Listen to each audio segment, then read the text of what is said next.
લે આ બધું અંદર મૂકે હે. આ શું લઈને આયા તમે? પરમ દિવસથી શ્રાવણ મહિનો ચાલુ થાય છે અને આ વખત મેં નક્કી કર્યું છે કે શ્રાવણ મહિનો આખો કરવાનો છે. આ તો શું લઈને આયા? જો નાસ્તો છે, કેળા વેફર છે 2 કિલો, 2 કિલો બટાકાની વેફર છે મોળી, 2 કિલો ભાખરવડી છે. ભાખરવડી ખવાય ઉપવાસમાં? ના ખવાય નહીં તો તું ખાઈ લેજે. પછી 2 કિલો ફરારી ચેવડો છે. તો આ બસ આટલો નાસ્તો મેં કોઈ તૈયારી કરી રાખું, ભૂખ લાગે તો. એટલે આટલું જ ખાઈને તમે મહિનો કાઢવાના છો ને? હા, બીજું કઈ જ નહીં ને? બીજું ભૂખ લાગે તો થોડું ફ્રૂટ ખવાય. એક ટાઈમ જમવાનું તો ખરું બપોરે.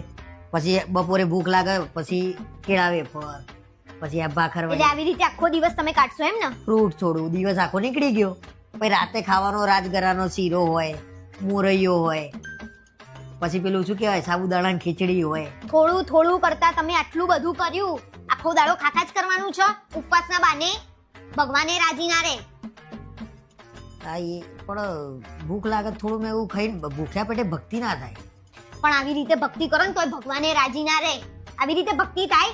પણ મને શ્રદ્ધા જ આ વખત કરવાની. શ્રાવણ મહિનો મારે આખો કરવાનો છે. મારી મનોકામના બધી પૂરી થાય ને એટલા માટે મેં નક્કી કર્યું. આ તો કરાય, પણ એક જ ટાઈમ જમવાનું હોય. તમે તો જોવો આખો દાડો ખાખા કરવાનું. બટાકાની વેફર ને રાજગરાનો શીરો ને આવું બધું ખાવાનું હોય. ફ્રૂટ ખાય ને એમ થોડું બધું ખાચો ને તમે.